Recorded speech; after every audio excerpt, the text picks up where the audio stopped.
হয়েছে সারা রাইতে। অস্ত্রটা যুদ্ধ করে না, অস্ত্রের পিছনে একটা মানুষ থাকে, মানুষের পিছনে আদর্শটা যুদ্ধ করে। কোন রাজাকার 7 মাইল দূর থেকে যদি শুনছে ফজলুল কমান্ডার আইতেছে, এরা আর যুদ্ধ করে নাই কেউ। যারা এখন এই 54 বছর পরে আমার দুর্নাম করে এই ফজা পাগলা কয়, এদেরকে তো অনুরোধ করতে চাই যে একদম এখন রাষ্ট্রপতি হচ্ছেন মির্জা ফখরুল ইসলাম আলমগীর, সে ব্যাপারটা মোটামুটি বিএনপির দলীয় সূত্রে খোঁজ খবর পাওয়া যাচ্ছে, গণমাধ্যমগুলো সেই তথ্যই জানাচ্ছে। কেমন আপনি দলের ভেতরের মানুষ, আবার ঠিক দলীয় বক্তব্যের বাইরেও আপনি কথা বলেন, ফলে আপনার কাছ থেকে জিজ্ঞাসা কেমন হলো এই সিদ্ধান্ত। এই সাথে সাথে আমরা শুনেছি আরও বিএনপির সিনিয়র নেতাদের নামও শোনা গেছে, এখন অবশ্য সেখান থেকে মির্জা ফখরুলের নামটা উঠে আসছে, আলোচনায় ছিল ডক্টর ইউনূসের নামও। সেটি আসলে বিএনপির ভেতরে আলোচনা ছিল কিনা, কোথা থেকে এসেছিল সেই প্রস্তাবটা, নাকি এটা শুধুই গুঞ্জন ছিল? আপনি কতটা জানেন? আপনাকে অসংখ্য ধন্যবাদ। এখনো ফাইনাল হয়ে গেছে এই কথাটা আমি বলতে পারছি না, আমি দলের ভিতরের মানুষ হিসাবে। তবে আমিও আপনার মতোই শুনছি বা কিছু কিছু জানতে পারছি যে আমাদের দলের মহাসচিব, তিনি দীর্ঘদিন যাবত একজন ত্যাগী নেতার ভূমিকা অবতীর্ণ হয়েছিলেন এবং জেল জুলুম অত্যাচারের মধ্য দিয়ে যিনি গত 15টি বছর পার করেছিলেন, সেই মানুষটি অত্যন্ত সাদা মনের মানুষ, ঠান্ডা মেজাজের মানুষ, জনাব ফখরুল ইসলাম আলমগীর। আমিও শুনছি উনি প্রেসিডেন্ট হতে পারে।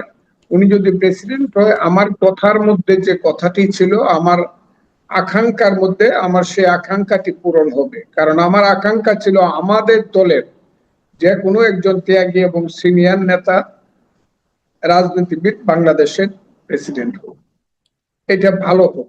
জি। আর জনাব ইউনূস সাহেবের নামটা আমি স্ট্রেটলি ডিনাই করেছিলাম দলের মধ্যে থেকে, যে ইউনূস সাহেব হলে উনি যেমন গত 15 মাস 18 মাস সর্বনাশ করেছেন দেশে, শুধু শুধু অর্থনীতিতে না, রাজনীতিতে, সমাজে, সংস্কৃতিতে এবং বিশ্বাসে সারা দেশকে যেমন ধ্বংস করেছে, ইউনূস হওয়ার অর্থ হলো এদেশ আগামীতে ধ্বংস হয়ে যাবে।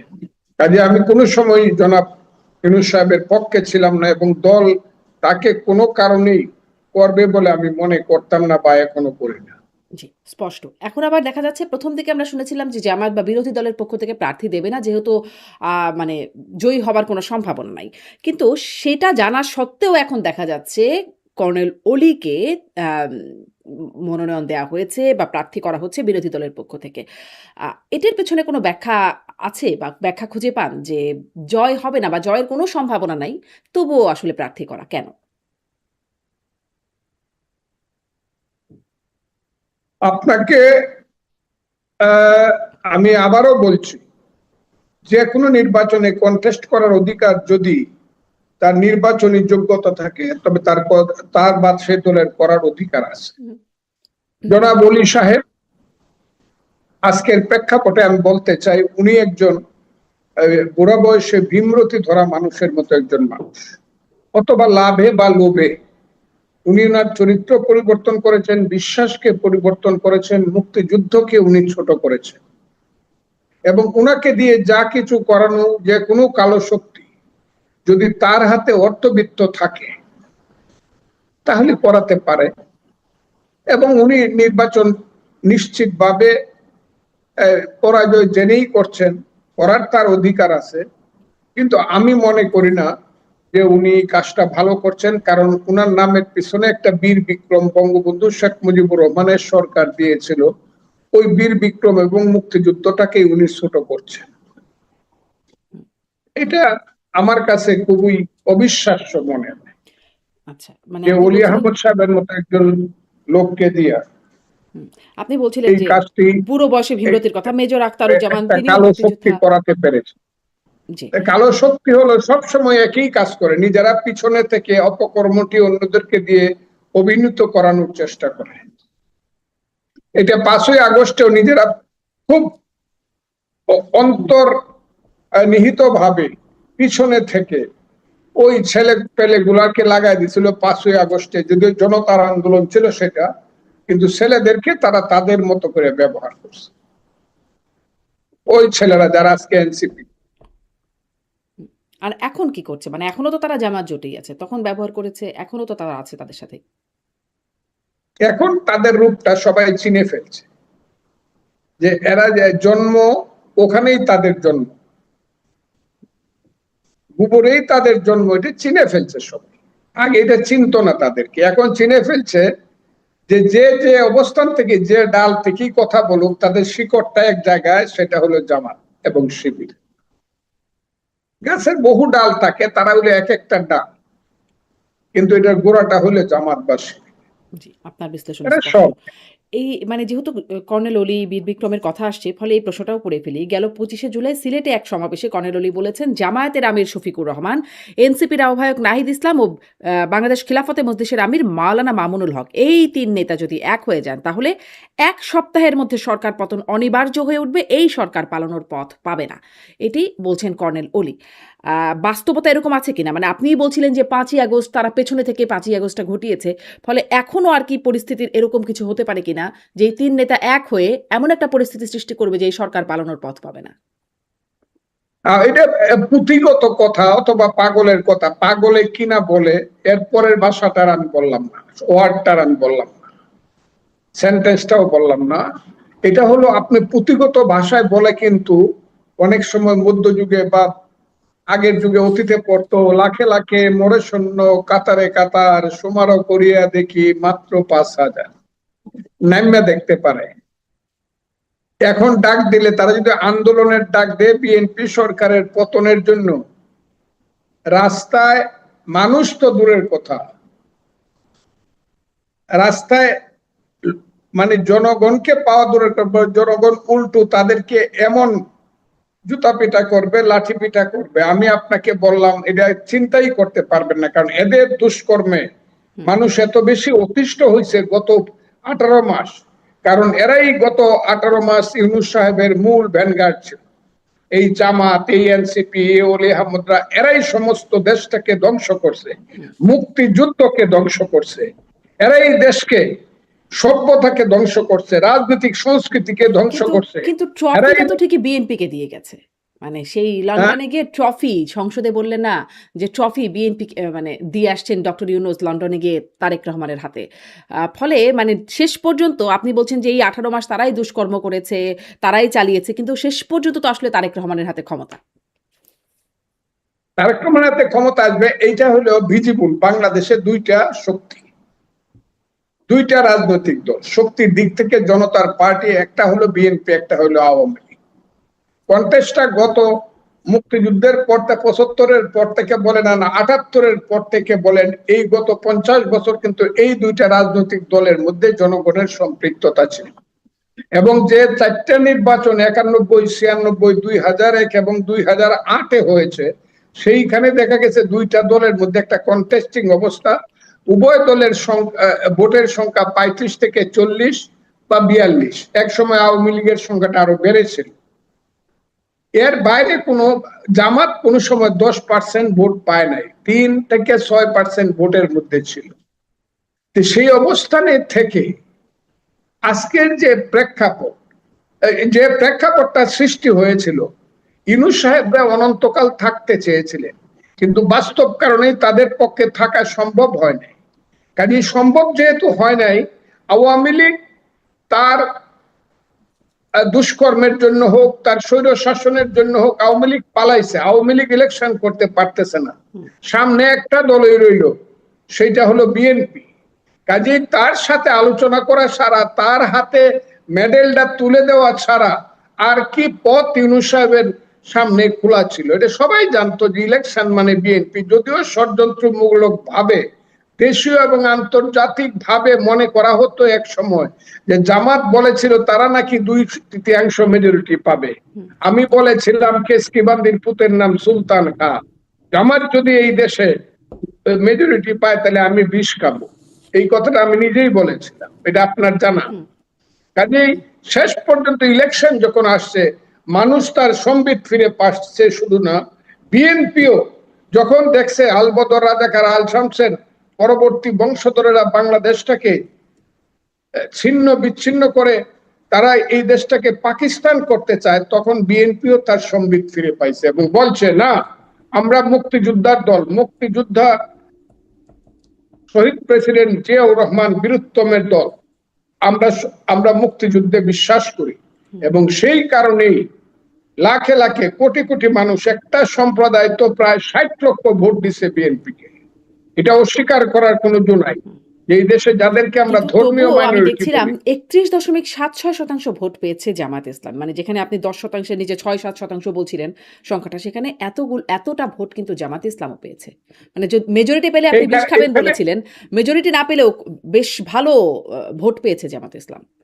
আওয়ামী ইতিহাসে লীগ যদি নজির নেই। ইলেকশন করতো, সে ওই 33 যে বলতেছেন আপনি, সেইটা ওই 25% যেটা, এটা বাদ যেত, 9%-এর উপরে উঠতো।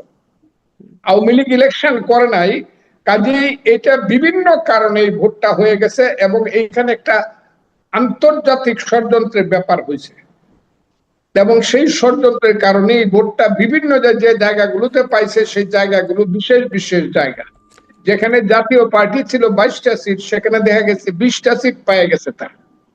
আমার কথাটা বুঝলেন? যে রংপুর জাতীয় পার্টির দুর্গ ছিল বা সেকেন্ড পার্টি ছিল আওয়ামী লীগ, দুইটাই নাই। কাজে ওই জায়গাটা তারা করতে পারছে। আর কিছু কিছু পকেট ছিল বর্ডার এলাকাতে, সাতক্ষীরা টাতক্ষীরার মতো কিছু কিছু পকেট, কুষ্টিয়ার মতো কিছু পকেট, এই পকেট গুলো মিলেই এই কাজটা হয়েছে। সেটা ভিন্ন কারণ। এই ভোটটা রিয়েল ভোট না, তাদের নিজস্ব কোনো ভোট না। তাহলে যদি ধরেন, এটা নিজস্ব কোনো ভোট। তাহলে আপনি বিএনপি আর আওয়ামী লীগ এর কথা বলছেন যে এত বছর তারাই রাজনীতি করেছে। যদি আওয়ামী লীগ নির্বাচনে অংশগ্রহণ করতে পারতো, তাহলে আপনার হিসেবে ফলাফলটা কেমন হতো? ফলটা হতো বিএনপি নিশ্চিতভাবে মেজরিটি পাইতো, কিন্তু সেকেন্ড পার্টি আওয়ামী লীগ হতো, বিরোধী দল হতো আওয়ামী লীগ। আর জামাত ম্যাক্সিমাম 15টা নিচে 10টা এই সিটের মধ্যে আটকে যেত। তাহলে এই যদি আপনার বিশ্লেষণ হয়, তাহলে বিরোধী দল হওয়া থেকে আওয়ামী লীগকে যে আহ, বঞ্চিতই করা হলো, কারণ তাদেরকে নিষিদ্ধ করা হয়েছে। নিষিদ্ধ না করলে যদি নির্বাচন করতো তাইলে না হয় একটা ভিন্ন কথা ছিল।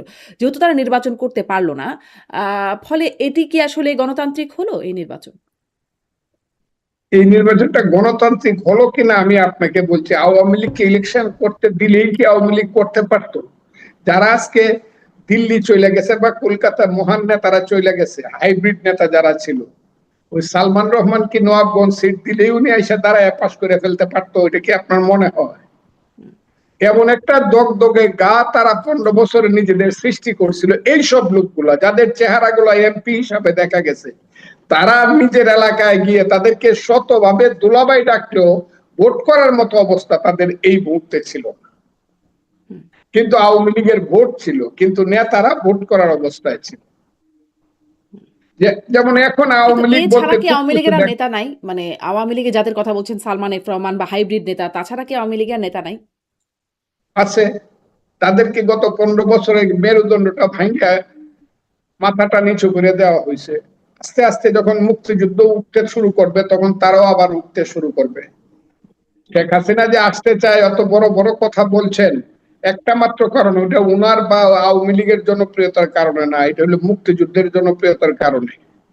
মুক্তিযুদ্ধ ততদিন থাকবে যতদিন বাংলাদেশ থাকবে, অথবা বাংলাদেশ যতদিন থাকবে ততদিন মুক্তিযুদ্ধ থাকবে। কাজে মুক্তিযুদ্ধ যেখানে উদিত হবে, সেইখানে হবে মুক্তিযুদ্ধের রাজনীতি। আর মুক্তিযুদ্ধের রাজনীতি হলে আওয়ামী লীগ আসুক বা না আসুক, এখানে 72-এর সংবিধান আসবে, পিছনে একটা ছবি দেখা যাবে, আমি সে এটা আসবে। হ্যাঁ। কিন্তু এইসব নেতৃত্ব না। হুম। আমি নিজেও মনে করি যে এইসব নেতৃত্ব তারা যা করে গেছে, তাদের ক্ষমা চাওয়া ছাড়া বা মানুষ ক্ষমা করা ছাড়া, তারা যে এসে তারা এই একটা জায়গাতে ইলেকশন করে ফেলবো, এই প্রশ্নের উত্তর কিন্তু তাদেরকে দিতে হবে, তারপরে ইলেকশনটা করতে হবে। জি। তাদেরকে ফ্রি ছাড়লেও ইলেকশনটা করতে পারবে না। কিন্তু এইটা আমি বলবো না যে তাদের নিশ্চয়ই তাদের সমর্থন আছে এই দেশে। আচ্ছা, আমি আওয়ামী লীগের ফিরে আসাটা নিয়ে পরে আরেকটু কথা বলতে চাই। কিন্তু আপনি বলছিলেন যে বিএনপিও এবারে সম্বিত ফিরে পেয়েছে। মানে জামাত ইসলামের প্রসঙ্গে আপনি বলছেন যে বিএনপিও সম্বিত তাহলে কি 2001-এ বিএনপি সেই সম্বিত হারিয়েছিল? ১ নাম্বার প্রশ্ন। আর আসলে কি সম্বিত ফিরে পেল নাকি স্বার্থের কারণে? মানে 2001-এ স্বার্থ ছিল, এখন আসলে স্বার্থটা ভিন্ন হয়েছে, ফলে জোটে নাই। আসলে বিষয়টা কিরকম? না, এইখানে কন্ট্রাডিকশনটা দুইটাই আছে। একটা হলো পাওয়ার পলিটিক্সের দ্বন্দ্ব আছে। পলিটিক্সে পাওয়ারের দ্বন্দ্বটা খুব এটা হলো প্রধান প্রিন্সিপাল কন্ট্রাডিকশন, পাওয়ার কন্ট্রাডিকশন। আরেকটা আছে ফিলোসফিক্যাল কন্ট্রাডিকশন বা ইডিওলজিক্যাল কন্ট্রাডিকশন। পাওয়ার কন্ট্রাডিকশনটা থাকবেই, এটা জামাত হোক আর যেই হোক, বিএনপির এই কন্ট্রাডিকশনটা থাকবেই। কিন্তু এই কন্ট্রাডিকশনের মধ্যে তারা যখন মুক্তিযুদ্ধের বিরুদ্ধে কার্ডটা খেলবে, তখন বিএনপি মুক্তিযুদ্ধের পক্ষের কার্ডটা খেলবে। আমার কথাটা খুব বোঝার চেষ্টা করে। বিএনপি আওয়ামী লীগের মতো মুক্তিযুদ্ধ বলবো, এটা আশা করে লাভ নাই। বিএনপি বিএনপির মতো করে মুক্তিযুদ্ধ বলবো। আপনি যেভাবেই বলেন, আজকে যে 72-এর সংবিধানটা টিকে আছে এখন, কোন দিন ইউনূস সাহেব ঢিল মারে ফেলে দিত, জামাতরা ফেলে দিত যদি বিএনপি বলতো যে না, এই সংবিধান অ্যাব্রোগেট করা যাবে না? কোন দিন ফেলে দিত? এই যে রাষ্ট্রপতি শাহাবুদ্দিন সাহেব 2 বছর রয়েছে, এটা তো বিএনপির কারণেই রয়েছে।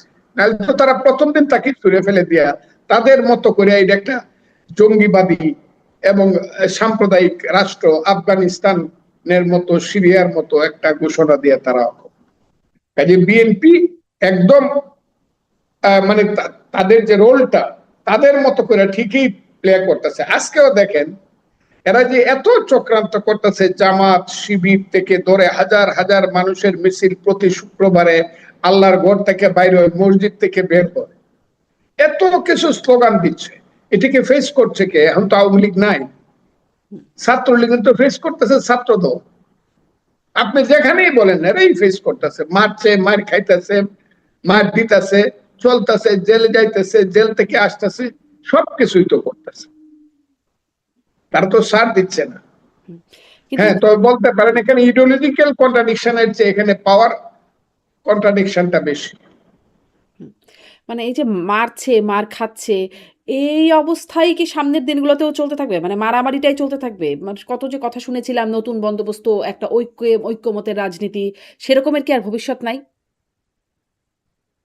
আছে, কিন্তু এখন যে জায়গাতে ইউনূস সাহেব গত 18 মাসের রাজনীতি থেকে যে জায়গায় নিয়ে গেছে, এবং আরো কঠিন ভাবে বলতে গেলে 3টা নির্বাচন না দিয়ে শেখ হাসিনা যেভাবে মানুষকে নির্বাচন থেকে বঞ্চিত করে, 30 বছরের একটা ছেলেকে একবারও ভোট দেওয়ার সুযোগ থেকে বঞ্চিত, না দেওয়ার সুযোগ থেকে বঞ্চিত করছে, মানুষ আস্তে আস্তে অরাজনৈতিক হয়ে গেছিল। এই মারামারি, ধরাধরি, কাটাকাটি, রাস্তায় গন্ডগোলের মিছিল, বাজে স্লোগান দেওয়া, এটাই ছিল রাজনীতি। সেটা এত তাড়াতাড়ি দূর হবে না, কারণ ভাদ্র মাসের পাগলা কুত্তা যখন পাগল হয়ে যায়, মানুষ দেখলেই কামড় দিতে চায়। জামাত শিবির যে স্লোগানটা বিশ্ববিদ্যালয়ে দিচ্ছে, সেই স্লোগান তো ঢাকা বিশ্ববিদ্যালয়ে 122 বছর হয়েছে প্রতিষ্ঠিত, সেই ঢাকা বিশ্ববিদ্যালয়ে এই স্লোগান তো কোনোদিন হয় নাই। গাছের ডালে কাওয়া, 1 2 3 4 ইত্যাদি ইত্যাদি, অথবা আমাদের মাতৃরূপী নারীদের তাদের গোপনাঙ্গ নিয়ে স্লোগান, এগুলো তো কোনোদিন ছিল না। এগুলো কি মানুষের কাজ নাকি? অসম্ভব কাজে। এদেরকে তো আপনি ফেস কিভাবে করবেন? একটা পাগলা কুত্তা যখন আসতেছে, তাকে তো ভাই ডাকে লাভ নাই, ভাই ভাই কামড় দিও না আমারে, তাকে তো লাঠি দিয়ে আপনার একটা পিটা দিতেই হবে, না হলে তো সে ফিরবে না। এবং যখন শান্ত পরিবেশ আসবে, তখন গণতন্ত্র এখানে প্রয়োগ হবে, এবং সেই গণতন্ত্র প্রয়োগ হবে বলেই, করতে চাই বলেই বিএনপি কিন্তু তার সময়ই কিন্তু তত্ত্বাবধায়ক সরকারের যে জাজমেন্টটা, finally it has been established যে ইয়েস, যাই করুক সরকার, 5 বছর পরে আবার তত্ত্বাবধায়ক সরকারের অধীনে একটা ইলেকশন, এই জায়গাতে গেছে। আপনি ভালো মন্দ কিন্তু প্লাস ধরেন মাইনাস যাই তত্ত্বাবধায়ক বলেন, সরকার তো ছিলই। তত্ত্বাবধায়ক সরকার তো মানে এই আওয়ামী লীগ জামাত আন্দোলন করে তত্ত্বাবধায়ক সরকারের প্রতিষ্ঠিত করেছিল। বিএনপি সেই দাবি মেনে নিয়েছিল একটা পর্যায়ে এসে। এবং তত্ত্বাবধায়ক সরকার কলঙ্কিত করবার যে জায়গাটা, যার অজুহাত নিয়ে আওয়ামী লীগ এই তত্ত্বাবধায়ক সরকার ব্যবস্থাটাকেই বাতিল করে দিল। ধরেন প্রথমে বিচারপতির বয়স বাড়িয়ে তাকে প্রধান উপদেষ্টা বানানোর চেষ্টা, সেটি ব্যর্থ হওয়ার পরে প্রেসিডেন্ট ইয়াজউদ্দিন আহমেদ, তিনি একদম একতরফাভাবে, একপাক্ষিকভাবে আসা সব উপদেষ্টার একে একে পদত্যাগ করছিলেন সেই সময়ে। মানে এমন একটা পরিস্থিতি হয়ে উঠেছিল যে দলীয়ভাবে এমনভাবে এগোচ্ছিল, পরে 1-11 আসলো। সেইটাকে অজুহাত করেই তো আসলে আওয়ামী লীগ এই দিকে গেল যে কিন্তু এরকম যে আর বিএনপি করবে না, মানে তত্ত্বাবধায়ক সরকার তো আসলো, কিন্তু ওরকম ভাবে বিএনপি যে তত্ত্বাবধায়ক সরকার ব্যবস্থাকে আর কলুষিত করবার চেষ্টা করবে না, তার কি নিশ্চয়তা আছে? আমি তো অনুমান করে কোনো কথা বলবো না ভবিষ্যতে কি হবে। যখন করবে তখন দেখা দিবে, তাহলে আর এই দেশ রাখিয়া কোনো লাভ নাই। তাহলে দেশ আবার একই জায়গায় যাবে। আপনি যদি 2-2 4 2 দুগুণে 4 বা 2-2 সেটা না বুঝেন, আপনি লেখেন আর আমি লিখি 2 + 2 will be 4, 2 × 2 will be 2, এটা আপনি লেখেন আর আমি লিখি।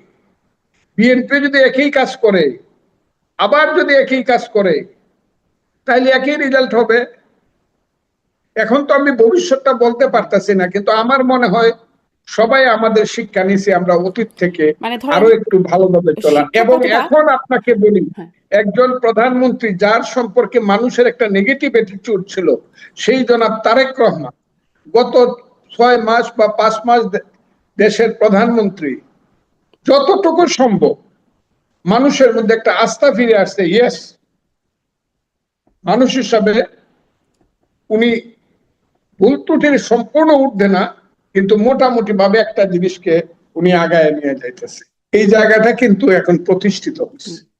ওই প্রতিষ্ঠিত জায়গায় আরো কিছু প্রশ্ন করতে চাই, কিন্তু আপনি বলছেন যে ওই 2 + 2 = 4ই হবে, যে যে মানে রেজাল্টটা ওরকমই হবে, কিন্তু সেরকম যাচ্ছে কি না, মানে 2 + 2ই হতে যাচ্ছে কিনা? কারণ ধরেন দলীয়করণ হচ্ছে, আগেও যেটার সমালোচনা করতো বিএনপি, যে এখন দেখা যাচ্ছে প্রশাসনেও দলীয়করণ, সবগুলো জেলা পরিষদের প্রশাসক বিএনপির। আপনি যদি শুনতে না পারেন আমি আরেকটু কাছ থেকে বলি, পুলিশে দলীয়করণ, মানে সর্বত্র দলীয়করণের একটা বিষয় দেখা যাচ্ছে। তাহলে বিএনপি আসলে শিখলোটা কি? এগুলোর তো খুব সমালোচনা করতো বিএনপি। আপনি সিটি কর্পোরেশন, ঠিক আছে, মানলাম আপনার কথা যে বিএনপির দলীয় নেতাকে বসায় দেওয়া হয়েছে, বা জেলা পরিষদ মেয়র গুলা, জেলা মেয়র গুলা বা মিউনিসিপাল মেয়র গুলা, কিন্তু ওখানে কিন্তু অফিসিয়ালদেরকে বসানো হয়েছে। এটা তো চালাইতে হবে।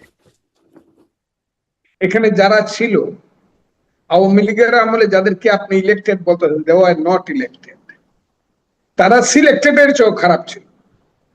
তারা নিজের ভাইকেও তারা সহ্য করতে পারে নাই, যাকে চিন্তা করছে তাকেই বসায় দিছে। ওইটাও একটা প্রহসন ছিল। কাজে তাদেরকে যখন সরাইছে, সিটটা যখন খালি হইতে, তো চালাইতে হবে অ্যাডমিনিস্ট্রেশনটা। কাজে মেয়র হিসাবে যারা ছিল তাদেরকে বাদ দিয়ে প্রশাসক হিসাবে তো 64টা জেলায় বা মিউনিসিপ্যালিটি দিচ্ছে প্রশাসক, তারা সরকারি। আর জেলা পরিষদ সাময়িক সময়ের জন্য, এবং সিটি কর্পোরেশন অলরেডি ডেট হওয়ার সম্ভাবনা, আমার ধারণা অক্টোবর থেকে ইলেকশন শুরু হবে। এবং অক্টোবর থেকে ইলেকশন যদি শুরু হয়, ফেয়ার ইলেকশনে যারা আসে তারা আসবে। এবং আমার ধারণা অক্টোবর থেকে ইউনিয়ন পরিষদ ইলেকশন বা পরবর্তী সময়ে মেয়র, সিটি কর্পোরেশন বা মিউনিসিপ্যালিটি ইলেকশন গুলা আস্তে আস্তে হয়ে যাবে। আচ্ছা, এখানে একটু কি মনে হয়, কারণ আওয়ামী লীগ বলছে যে তারা এখন থেকে সব নির্বাচনে যতগুলোতে অংশগ্রহণ করার সুযোগ আছে করবে, যেহেতু স্থানীয় সরকার নির্বাচনে দলীয় মনোনয়ন বা দলীয় প্রতীক লাগে না, সেখানে তারা নির্বাচন করতে পারবে, মানে তাদের নেতাকর্মীরা নির্বাচন করতে পারবে। এটি আসলে প্রধানমন্ত্রীর উপদেষ্টা ডক্টর জাহিদ তিনিও বলেছেন। ফলে আসলে স্থানীয় সরকার নির্বাচনের চিত্রটা আপনার কাছে কেমন মনে হয়, কেমন হতে পারে? আমি আপনাকে বলি, আওয়ামী লীগ যদি ইলেকশন করতে পারে, যেহেতু এটা মার্কা ছাড়া ইলেকশন, স্বতন্ত্র ইলেকশন হবে, আওয়ামী লীগের যদি কেউ ইলেকশন করবে, যদি তার বিরুদ্ধে মামলা থাকে সে কোর্ট ফেস করবে, আর মামলা থাকলে ফেয়ারলি ইলেকশন করবে। এটা তো কোনো আপত্তি থাকার কথা না। নির্বাচন কমিশন এটাতে কোনো বাধা দিবে বলে আমার মনে হয় না, সেই ইলেকশন গুলা হবে। কিন্তু আমি প্র্যাকটিক্যাল কথাটা আপনাকে বলছি, আপনি যেখান থেকে বলতেছেন আর আমি যেখানে বসে আছি, ইলেকশন করার মতো যেটা মানে এই গণনির্বাচন করার মতো যে অবস্থাটা, এটা কত জায়গাতে হবে এটা বলা বড় মুশকিল। কোন সিটিতে তারা ইলেকশন করতে পারবে একদম ফেয়ারলি, যে আমি আওয়ামী লীগ থেকে দাঁড়ায় ইলেকশন করতেছি, মার্কা যাই লোকটা আওয়ামী লীগের, যাকে সবাই চিনে, উনি সিলেট সিটি কর্পোরেশনের নেতা, আওয়ামী লীগের নেতা, প্রধান নেতা, উনি দাঁড়াইলে ওটা সবাই চিনবে উনি আওয়ামী লীগ করে। উনি কতটুকু মানুষের সামনে দাঁড়ায় ইলেকশনটা করতে হবে, এটার কিন্তু বাস্তবতা একটা আছে। এই বাস্তবতাটা কতটুকু তারা ফিরিয়ে আনতে পারবে। কারণ আপনি যদি ফল খেতে চান, সেই ফলের গাছটা কিন্তু আপনার বাড়িতেই লাগাইতে হবে, এটা অন্যখানে লাগাইলে চলবে না।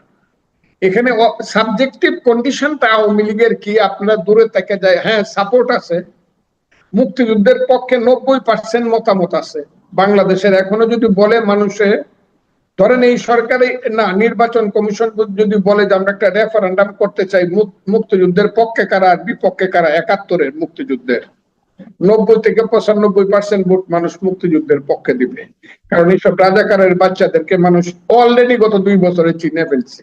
সবচেয়ে ক্ষতি হয়েছে আওয়ামী লীগের, তো ক্ষতি হয়েছে, কিন্তু রাজাকারের বাচ্চাদের এত ক্ষতি হয়েছে গত ২ বছরে, এদেরকে সবাই এদের চেহারাগুলো, কালো চেহারাগুলো সব পর্দা খুলে দেখে ফেলছে এরা কারা, ওদেরও খুব ক্ষতি হয়েছে। কাজেই ইলেকশনটা কি হবে সেটা নির্ভর করতেছে আওয়ামী লীগের সাবজেক্টিভ ফোর্স, অর্গানাইজেশনাল স্ট্রেংথ, আপনি এই মাটিতে কতটুকু রূপণ করতে পারবেন।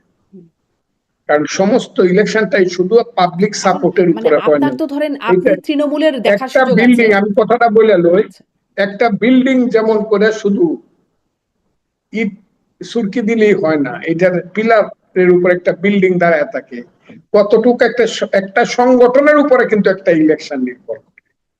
সেই সাংগঠনিক শক্তি কার কত আছে বা আওয়ামী লীগের বা কি আছে, তাকে ইলেকশন করতে দিলেই নন পার্টি ইলেকশন করলেই আওয়ামী লীগ পাস করে, যদি পিলার না থাকে ইট ইজ নট পসিবল। মানে সমর্থন আছে কিন্তু সাংগঠনিক শক্তি আছে কিনা সেটা নিয়ে আপনি মানে সন্দিহান। সংগঠন, হ্যাঁ জি, সংগঠন সমর্থন তো থাকবেই, তার তো একটা সমর্থন রয়ে গেছে, যদি কেউ অস্বীকার করে তাহলে বাস্তবতাকে অস্বীকার করা হচ্ছে। জি, আমি মানে আপনি তারেক রহমান সম্পর্কে বলছেন মাননীয় প্রধানমন্ত্রী, তিনি সম্প্রতি চট্টগ্রামের হাটহাজারীতে তিনি বলছেন যে তিনি জামাতকে ইঙ্গিত করে বলছেন, গুপ্ত বাহিনী তাদেরকে আখ্যায়িত করে বলছেন, এই বাংলাদেশে কতগুলো রাজনৈতিক দল আছে যারা স্বাধীনতা যুদ্ধে বিরোধিতা করেছেন, তারা ৮৬ সালে স্বৈরাচারের সাথে নির্বাচনে গিয়ে জাতীয় বিমান আখ্যায়িত হয়েছিল, ৯৬ সালে আবার দেশের মানুষের সাথে গাদ্দারি করে তারা স্বৈরাচারের সাথে হাত মিলিয়েছে।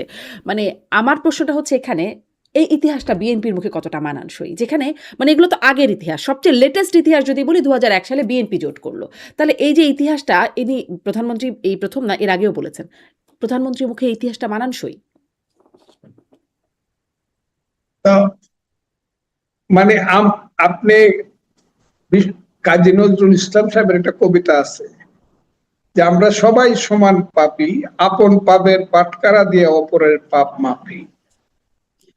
এই যে মুক্তিযুদ্ধ বিরোধী শক্তি যে আসলো দেশে, আজকে তারা হাঙ্গর হয়ে দাঁড়াইলো, আজকে তারা দম্ভ করে এত বড় কথা বলে যে আমরা ২৪ ঘন্টার মধ্যে সব শেষ করে দিতে পারি, এটার জন্য একদলীয় ভাবে কেউ দায়ী না, আমরা সবাই দায়ী, আমরা সবাই সমান পাপী। আমরা কিন্তু ৭৯ সনে যখন আইডিএল নিয়ে রহিম সাহেব আসলো, এই বক্তব্যগুলো আমাকে দিয়ে দেওয়ায় না। ৭৯ সনে যখন পার্লামেন্ট ইলেকশন প্রথম হইল জিয়াউর রহমান সাহেবের আমলে, তখনও কিন্তু সদ্য নামে জামাত ইলেকশন করলো জনাব আব্দুর রহিমের নেতৃত্বে আইডিএল নাম দিয়ে। তখন কি আমরা প্রতিবাদ করছি? বুঝলাম জামাত বিএনপি ইন্ডালজেন্স দিছে, পথ করে দিছে, আমরা কি প্রতিবাদ করছি? আমরা কি তাদের সাথে পার্লামেন্টে বসি নাই? আবার ৮৬-তে আমিও পার্লামেন্ট মেম্বার ছিলাম, আমাদের সাথে কি জামাত যায় নাই? ঠিক আছে, আবার ৯৬-এ যেটা আমি যে কারণে আমি আওয়ামী লীগ থেকে বের হলাম, একটা কথা কই, আমি বললাম শেখ হাসিনা যখন বললেন যে জামাতকে নিয়ে আমি সংসদের ভিতরে এবং বাহিরে আন্দোলন করতে চাই, কেন? আমি খালেদা জিয়ার বিরুদ্ধে তত্ত্বাবধায়ক সরকার, তাকে আমি ফেলে দিতে চাই। তখন আমি একমাত্র ব্যক্তি, বিরোধী দলের নেত্রী ২৯ নম্বর মিন্টু রোডের বাসায়, আমি তখন সেন্ট্রাল এক্সিকিউটিভ মেম্বার আওয়ামী লীগের, আমি বলছিলাম জামাতকে নিয়ে আমি বেহেশতে যাইতেও রাজি না, আমার নামটা আপনি নোটুক বেসেন্টের খাতায় লিখে রাখেন, এবং এটা ছিল আমার মহা অপরাধ। এইগুলো অনেক কথা আমি বলতে চাই না। কাজেই জামাতকে কারা বড় করছে, কারা লালন পালন করছে, এটার ব্যাপারে কথা আছে। হ্যাঁ, নিশ্চিতভাবে ২০০১ সনে জনাব ফজলুর রহমান, জামাতকে নিয়ে আপনি যেটি বলছেন আপনার আপত্তির কারণে আপনি আওয়ামী লীগ থেকে বেরিয়ে আসলেন, এটি হচ্ছে আপনার আওয়ামী লীগ থেকে বের হবার কারণ। তারপরে বিএনপিতে গেলেন, বিএনপি তো সে জামাতের সাথে একদম জোট বাঁধলো, তখন আপনি সেটা মানলেন কেন বা মেনে আছেন কেন? আওয়ামী লীগ আমার ঘর ছিল, এই ঘরটা আমি সৃষ্টি করছি, আমি ওই ঘরে জন্মগ্রহণ করছি, আমার অধিকার অনেক বেশি ছিল। আওয়ামী লীগ যখন করতে পারলাম না, আমি যখন দেশনেত্রী খালেদা জিয়ার ডাকে আমি বিএনপিতে আসলাম, তখন তো আমি ওই ঘরের ছেলে না, আমি তো ওই ঘরে আসলাম। আমি যে আওয়ামী লীগের থেকে যে কথাটা আমি আওয়ামী লীগকে বলতে পারছি, এই কথাটা আমার বিএনপি, তারা তো আমাকে আশ্রয় দিল। আসছি তো মানুষের খুব বেশি কথা বলার সুযোগ থাকে না। আমি আপনাকে যদি বুঝাইতে পারি তো বুঝছেন আপনি। আওয়ামী লীগ ছিল আমার ঘর, ওই ঘরে আমি জন্মগ্রহণ করছিলাম। আমি বলি না, ভাত খাবো না, আমি থাকবো না তোমার সঙ্গে, এটা বলার আমার রাইট ছিল। আর যারা আমাকে আশ্রয় দিছে তাদেরকে আমি বলতে পারি না, তোমার সাথে আমি থাকবো না, কারণ আমি কে। কি এখন কি ডিফারেন্সটা বুঝছেন আপনি? জি। আহ, মানে যদি এটাও তো পরে আপনাকে আপনারই সাক্ষাৎকারে জেনেছি শুনেছি যে ঘরের ছেলেকে ঘরে ফেরানোর একটা তৎপরতা ছিল, আপনি তো ঘরে ফিরতেও রাজি হন নাই কেন? ঘরে ফিরতে চাই নাই কেন, এগুলা আমি অনেক বলছি, হুম। অনেক বলছি। আমার এই প্রসঙ্গটা যদি দয়া করে বাদ দেন আমি খুশি হব। ঘরে ফিরতে চাই নাই বা রাজনীতি কি হবে, এটা শেষ কথা। আমি আপনাকে বলি, আমার ঘরে ঘর কি, আমি যখন আইসা করলাম আমাকে ডাকলেন আপনি, তখন তো আমি অন্য স্রোতে চলে গেছি। তখন তো আমি কৃষক শ্রমিক জনতা লীগে যাব বলে আমি প্ল্যান করে ফেলছি। কাদের সিদ্দিকী সাহেব বীরুত্তম প্রেসিডেন্ট, আমি জেনারেল সেক্রেটারি কৃষক শ্রমিক জনতা লীগ। অসময়ে তো ডাকলে হবে না, সময় তো করতে হবে ফেরার জন্য, অসময় তো হবে না। আমার অনেক কথা আছে, ওই কথাগুলো আমি আর এখন বলতে চাই না, এগুলো বহুবার বলছি। আমার উপরে অনেক বেশি আমাকে ওই দিন একটা এলাকাতে মিটিং করতে গেছি, একজন খুব বড় নেতা জেলা, সে হঠাৎ করে বক্তৃতা করতে আমার নামে সম্বোধন করলো ট্রেজেডি নায়ক ফজলুর রহমান। আপনি কি বুঝছেন আমার কথাটা? এই যে কথা বলেছে, অনেকেই কথা বলে, যাদেরকে 30 বছর পড়াইতে পারবো রাজনীতি, তাদের পিছনে চলতে হয় আমাকে, কি করব? জি। তাহলে আপনি নিজেকে করবো কি? ট্র্যাজেডি নায়কই মনে করেন? আওয়ামী লীগের জুনিয়ররা আমার নেতা হয়ে গেছিল। হুম, হুম। এত চয়েস করে নেতা মানে তো নেতা তো মাটি থেকে উঠে আসতে হবে। সেটা জি। তো কেউ আসে নাই বলে এখন কেউ ডাক দিয়ে বলতে পারে না, এই আমি কিন্তু এখন আওয়ামী লীগ করি, আমাকে জেলখানায় নিয়ে দেন। এটা লতিফ সিদ্দিকীর মতো 87 বছরের লোক যদি হাইটে হাইটে বাপকা বেটার মতো গিয়া জেলখানায় বলে আমার ফাঁসি দিয়ে দেন। লতিফ সিদ্দিকী তো আওয়ামী লীগের শেষ পর্যায়ে কোনো ভাগও নেয় নাই, তাকে তো বাইরে করে দেওয়া হয়েছে। 87 বছর বয়সে যেভাবে হাইটে গেছে, আমার মনে হচ্ছে তার বয়স 27 বছর। এরকম বাপকা বেটা আছে কেউ? দূর থেকে খালি কই কথা কইলে আসো। হুম। তাহলে আপনার সরকার এরকম বাপকা বেটা যাকে বলছেন তাকে মানে 87 বছর বয়সের মানুষটাকে জেলখানায় নিচ্ছে, যেই সরকারের অংশ আপনি, মানে বিএনপি থেকে নির্বাচিত এমপি আপনি। আপনি মানে এই সিদ্ধান্তকে পছন্দ করেন? মানে এই অবস্থানটাকে পছন্দ করেন? আমি শুধু লতিফ সিদ্দিকী না, যত মুক্তিযোদ্ধাকে জেলখানায় নেওয়া হয়েছে তাদেরকে সাক্ষী সঠিকভাবে বিচার করা হোক, সাক্ষীর মাধ্যমে সবকিছু তাদেরকে সুযোগ দেওয়া হোক এবং তাদেরকে সঙ্গে সঙ্গে বেল দেওয়া হোক। কোন মুক্তিযোদ্ধা জেলখানায় থাকবে না। একদম আমির হোসেন আমর থেকে রাশেদ খান মেনন বলেন, লতিফ সিদ্দিকী বলেন, ইনু বলেন, শাহজাহান খান বলেন, যারা মুক্তিযোদ্ধা সবার বেল চাই, তাদেরকে বেল দিতে হবে। আপনি কি বলেন এইসব চাই? তবে তারা যদি দোষী হয়ে থাকে ঠিক আছে, দোষের বিচার হোক, কিন্তু তারা বেল পাবে এবং সঠিক বিচার করতে হবে। জি, স্পষ্ট। আমি বলতেছি তার সাহসিকতার কথা, লতিফ সিদ্দিকীর সাহসিকতার কথা। সে নিজের হাতে 2টা ব্যাগ নিয়ে মনে হইলো যেন বেড়াইতে যাইতেছে, আইসা লাভ দিয়ে সে পুলিশের গাড়িতে উঠছে বাসা থেকে। সব কাঁদতেছিল আর সে হাসতেছিল। হুম। বলছে কি যে আমার হাতের যে হাত করা, এটা হলো নববধূর চুরির মতো। রাজনীতি করবেন, রাজনীতি এত সোজা জিনিস না। দি ডে উইল কাম, যেদিন উত্তর পাবে বাংলাদেশের মানুষ। কারণ এই দেশে আরেকটা নতুন একটা রাজনীতি আসবেই, কারণ রাজাকাররা আমাদেরকে ছাড়বে না। আলবদররা তাদের পিতৃ হত্যা বা তাদের পিতাদের অপকর্মের প্রতিশোধ মুক্তিযোদ্ধাদের প্রতি নিবেই, এবং সেইখানে এসে দাঁড়াবে 71-এর পক্ষে না বিপক্ষে। এই জায়গাতে আসবে দেশটা, আমি বলে দিলাম। আমরা হইতে পারি সেই জায়গাতে আসবে, তখন দেখা যাবে সাহসিকতাটা কোথায় গিয়ে দাঁড়ায়। সেটা আসলে আপনার যেহেতু ভবিষ্যৎবাণী, আপনার কি মনে হয় কবে নাগাদ এরকম সময় আসবে? এটা তো আমি বলতে পারবো না, তবে খুব বেশি দূরে না। হুম। আচ্ছা, কিন্তু এই যে ৭১ এর বিরোধী শক্তির প্রতি মানে আপনি সবসময় খুব শক্ত ভাষায় সমালোচনা করেন, ক্ষোভ জানান। কিন্তু এই যে একটু আগেই বললেন না, আমরা সবাই পাপী। তো সবাই যখন তাকে মানে সেই জামায়াতে ইসলামকে তাদের সময়ের বা প্রয়োজনে, স্বার্থে তাদের সাথে জোট করেছে, আন্দোলন করেছে বা সমঝোতা, সলা পরামর্শ সবকিছুই করেছে। ফলে এখন এসে তাদেরকে এই ট্যাগ দিয়ে দেওয়া, সেটি আবার কতটুকু যৌক্তিক হয়? যেহেতু তার স্বার্থে তাকে ব্যবহার করা হয়েছে, তখন মনে হয় নাই যে সে আসলে স্বাধীনতা বিরোধী বা তার অপকর্মগুলোর কথা মনে হয় না। এখন কেন মনে হয় যখন স্বার্থ ফুরায়? সেটিও বা কতটা যৌক্তিক? তখন মনে হয়েছিল যে স্বাধীনতাটা খুব বিপজ্জনক অবস্থায় নাই। ওইটা তখন কোয়েশ্চেন।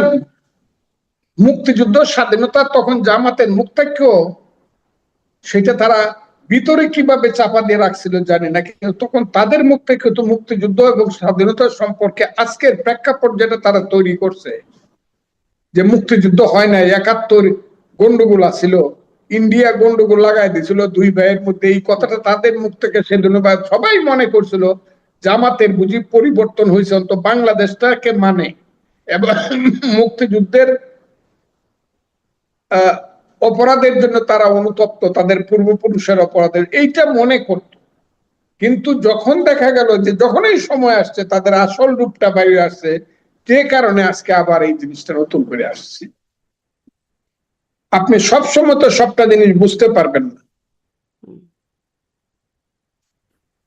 জি, মনে হয় স্পষ্ট। একটু আরেকটা প্রসঙ্গে আসি যে আমি জনাব তারেক রহমান মাননীয় প্রধানমন্ত্রী চট্টগ্রামের হাটহাজারীতে গেছেন। সেখানে বক্তব্য সম্পর্কে বলছিলাম। সেখানে হেফাজতের আমির আল্লামা বাবুনগরীর সাথে তিনি সাক্ষাৎ করেছেন।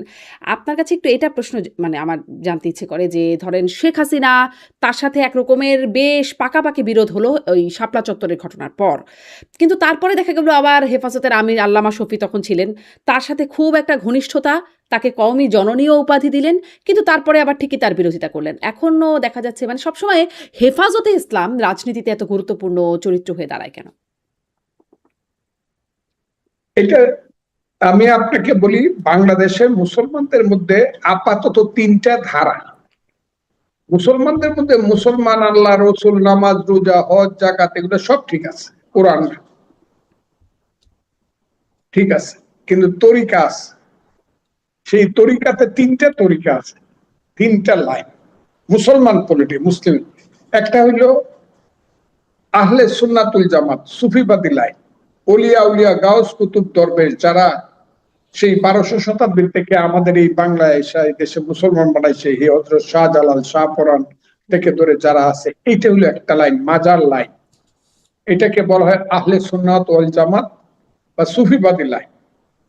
আরেকটা লাইন হইল ওয়াহাবি লাইন, সালাফি লাইন, যারা ভিন্নপন্থী এবং রিয়েল ইসলাম বিশ্বাস করে না, মুহাম্মদকে যারা ওইভাবে বড় করে দেখে না, সেটা হলো জামাত বা মওদুদি ইজমের লাইন। এইটাকে এদেশের মানুষ খুব মুসলমান মনে করে না। আরেকটা হলো কওমি লাইন। এই কওমি লাইনের নেতৃত্বই হইল হাটহাজারীর কাছে। আগে ছিলেন জনাব শফি সাহেব, মৌলানা শফি সাহেব, এখন জনাব বাবুনগরী হুজুর হইল এটার লিডার। এবং এই কারণেই মনে করে যে জামাত যখন প্রেসার করে কাউকে, তখন তারা আশ্রয়টা নিতে চায় ওই কৌমিদের কাছে, যেটা শেখ হাসিনা করেছিলেন, বা তাদেরকে পক্ষে রাখতেছে। যে কাজটা শেখ হাসিনা করে কৌমি জননী হয়েছিলেন শাপলা চত্বরের পরে, একই কৌশল আমি বলবো না, বা একই সময়ের কৌশল আমি বলবো না, কিন্তু কৌমি লাইনকে এই দেশের আজকের যে মাদ্রাসা বলেন আর একটা দিয়ে যা বলেন, সবকিছু কৌমিরাই সংখ্যায় বেশি। আরেকটা লাইন সবচেয়ে বেশি, তাদেরকে কেউই সেইভাবে মানে সরকারি ভাবে তাদেরকে আশ্রয় দেওয়া হয় না, সেটা হলো আহলে সুন্নাতুল জামাত বা সুফিবাদী লাইন, যে লাইনটা আমি ধারণ করি, আমি নিজে ফজলুর রহমান, খুব ক্লিয়ার। সেই জায়গাটা, অর্থাৎ জামাতকে যদি জামাতকে যদি ওই জামাত যে ইসলাম এইসব কথা বলে, ধর্মীয় কথা বলে, ধর্মীয় ব্যবসা করে মানুষকে বিভ্রান্ত করে, সেটাকে যদি আপনি প্রোটেকশন দিতে চান, তাহলে একটা ধর্মীয় প্রতিষ্ঠান আপনার প্রয়োজন। সেই প্রয়োজনে আমাদের দল আগে থেকেই কৌমিদের সঙ্গে রিলেশন ছিল, এখনো আসছে। একটা পর্যায়ে কৌমিরা গিয়া জননীর সঙ্গে মিলে গেছিল, এখন জননী চলে গেছে, এখন আবার অরিজিনাল পথে আসছে। কৌমিরা কিন্তু শহীদ প্রেসিডেন্ট জিয়াউর রহমানের সময় থেকেই কিন্তু বিএনপির সাথে যুক্ত, একটা পর্যায়ে সরে গেছে। একটা পর্যায়ে জননীর সাথে গেছিল, এখন আবার ফিরে এসে ভাইয়ার সাথে যোগ হয়েছে। জি, আমি একটু এই যে শেখ হাসিনার ফেরা নিয়ে অনেক আলোচনা হচ্ছে, তো আপনার কাছ থেকে একটু শুনি। আপনি আপনার অবশ্য কিছুটা শুনছিলাম, আপনার কাছে কি মনে হয়? খুব মানে প্রশ্নটা খুবই সচরাচর জিজ্ঞাসিত, আপনার কাছেও নিশ্চয়ই অনেকবার জিজ্ঞাসিত হয়েছে। শেখ হাসিনা আসলে ডিসেম্বরে ফিরতে পারবেন? আপনি সেই বাস্তবতা দেখেন? ঠিক আছে, ফিরতে এটা পারবেন? উত্তর চান আমার হ্যাঁ, কাছে? জি, জি। শেখ হাসিনা ফিরত আসবে না আসবে, আমি কথাটা বলে ফেলছি, এটা জাতীয় আন্তর্জাতিক রাজনীতির উপরে নির্ভর করে। Subjective condition of the country and subjective force of Sheikh Hasina in the country and objective condition of the world. এখানে চারটা দেশ আমাদের দেশের রাজনীতি সম্পর্কে ম্যাটার করে। আপনি দেখবেন এটা কোনো লুকানো ব্যাপার না, গরিবের বউলে সবারই ভাবি লাগে। বাংলাদেশ একটা ছোট্ট খাট্ট দেশ, তার উপরে সবাই প্রভাব বিস্তার করতে চায় ভৌগোলিক অবস্থানের জন্য। বাংলাদেশের যে ভৌগোলিক অবস্থান, সেই অবস্থানটা বঙ্গোপসাগর থাকার কারণে, সেন্ট মার্টিনের মতো একটা দ্বীপ থাকার কারণে, সবকিছু মিলে টিলে এইটার উপরে সবার একটা নজর আছে। এবং বাংলাদেশটাকে পক্ষে রাখতে পারলে বিশ্বের 2-3টা দেশকে কন্ট্রোলে রাখা যায়, স্টিমার বিরাইতে পারলে, এটা সবার একটা দৃষ্টি আছে। এবং এই দেশটার উপরে প্রথমত 4টা দেশ, এক ব্যবসায়িক কারণে চীন, ভৌগোলিক কারণে ইন্ডিয়া, বিশ্ব রাজনীতির কারণে আমেরিকা এবং রাশিয়া। এই 4টা দেশের প্রভাব আছে বাংলাদেশের উপর। রাজনৈতিক প্রভাব মেইনলি 2টা দেশের আছে। এই 2টা দেশ যদি এক হয়, আমি নাম বলবো না, এক হলে পরে আন্তর্জাতিক কারণে শেখ হাসিনা হয়তো বা আসতে পারে, তবে আসতে হলে she is to face the trial of the court। তাকে কোর্টের ট্রায়াল ফেস করতেই হবে, আইনের রোধ করতেই হবে। এটা হলো একটা।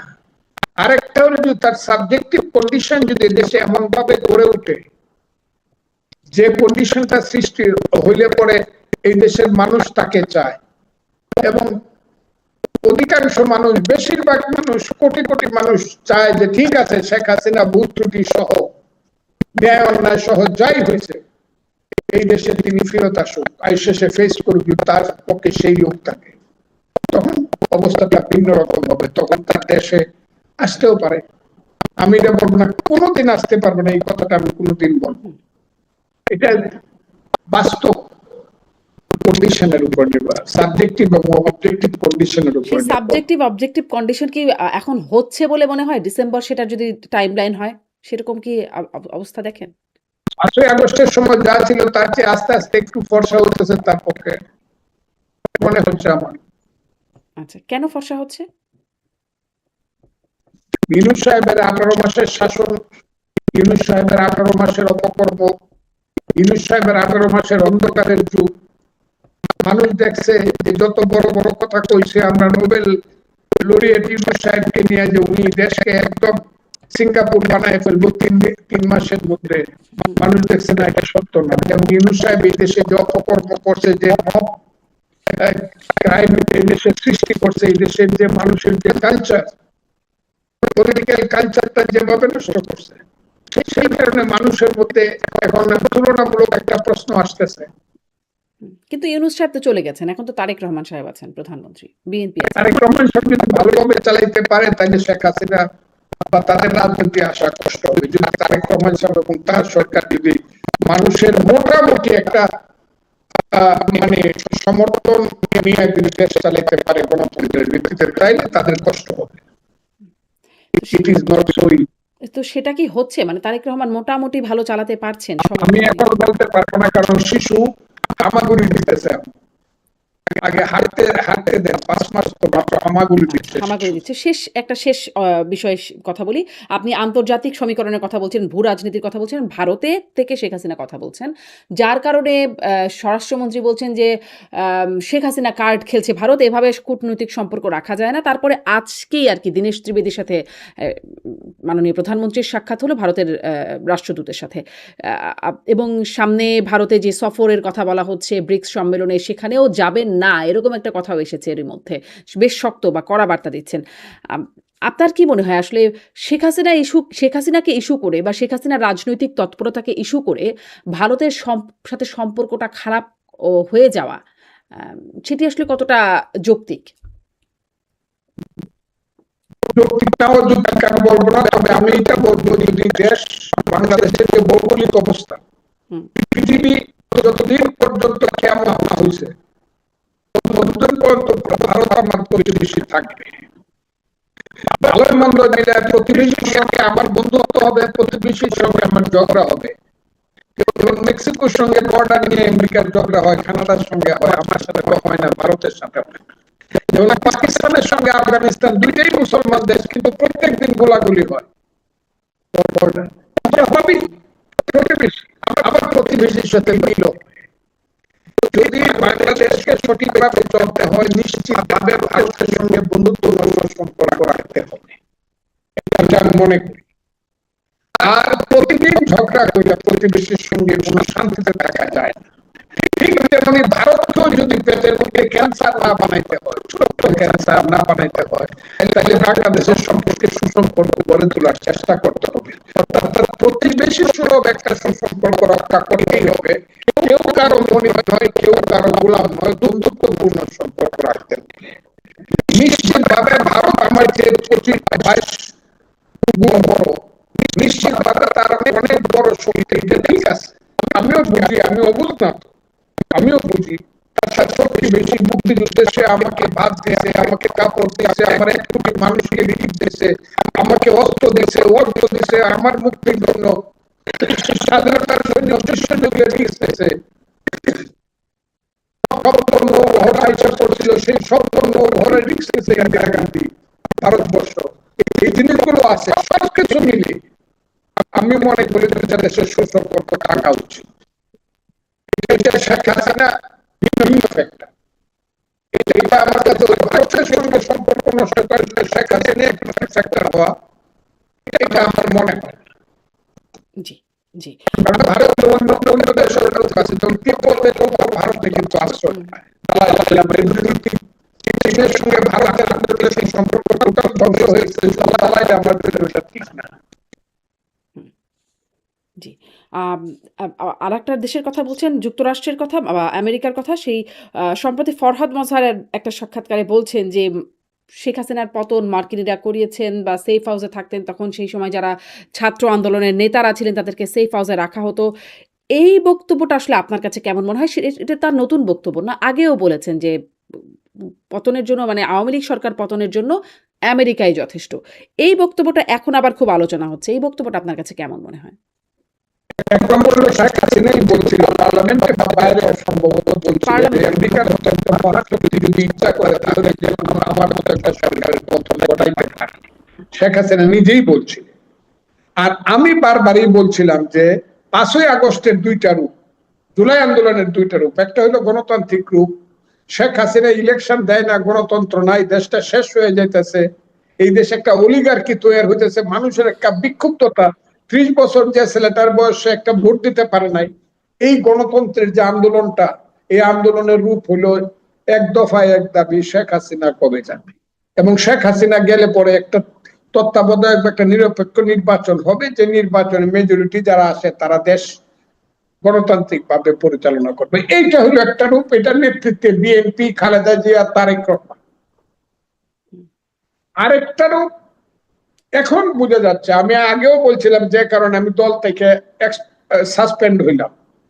5ই আগস্ট কেন্দ্রিক আরেকটা রূপ হলো জামাত, যাদের মনে ছিল যে ঠিক আছে আগে হাসিনারে সরাই তারপরে আসল কাজটা করবো, সেই আসল কাজটা হলো তারা 5ই আগস্টের পরেই বলতে শুরু করলো আমরা কি শুধু একটা ইলেকশনের জন্য হাসিনাকে তাড়াইছি, আমরা বাংলাদেশেই মানি না, 71 মানি না, 72 সংবিধান মানি না। কথাগুলো খুব চিন্তা করবেন। 71 শহীদরা কোনো শহীদ না, এত মরে না, এই যে এই না সেই না, মানে বাংলাদেশ মানে না, তারা এটাকে পাকিস্তানে ফেরত 72 সংবিধানকে তারা একদম ওভারথ্রো করে দিতে চায়। এটা হলো আরেকটা রূপ। এই কথাটা আমি সব সময় বলি, এবং আজকে ফরহাদ না, কিন্তু তারা তো আসলে যেটা বলছে, হ্যাঁ। আমি সেই কথাটার ব্যাপারে বলবো। ফরহাদ মাদের সাহেবরা কখন কি বলে, তবে আমি বলবো অবশেষে অরিন্দম কহিলা বিষাদে,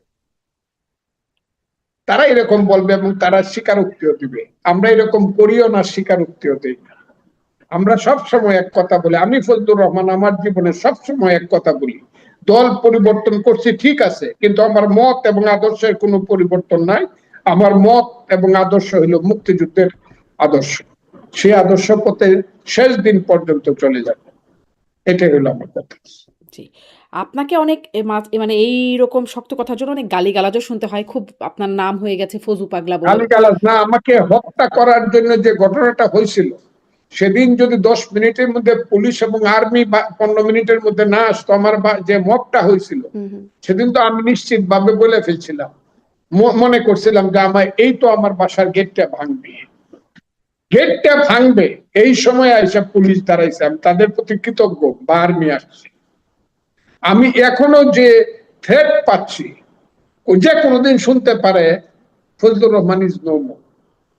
আজ আপনারা এটা চিন্তা করতে পারবেন না কি অবস্থাতে থেকে কি কথাটা আমি বলতেছি। এই কারণে বলতেছি যে আজ থেকে 55 বছর আগে 23 বছর বয়সে মৃত্যুর জন্যই গেছিলাম, নিজের জীবন দেওয়ার জন্য। আমি বোনাস লাইফটা দেশের জন্য দিয়ে যেতে চাই বলে আমি সত্য কথাটা সঠিকভাবে বলতে পারতেছি। এটাই হলো আমার কথা। থ্রেটটা সুনির্দিষ্টভাবে কোত্থেকে আসছে? বা আপনি আইডেন্টিফাই করতে পারেন কে আপনাকে থ্রেট দিচ্ছে? মানে তাদেরকে আইডেন্টিফাই করতে পারেন? এটা যারা স্বাধীনতা বিশ্বাস করে না, সাম্প্রদায়িক জঙ্গিবাদী শক্তি কি বিশ্রী কথা বলে, বিশ্রী হুমকি দেয়, এটা কল্পনা করতে পারবেন না, কল্পনাই করতে পারবেন না।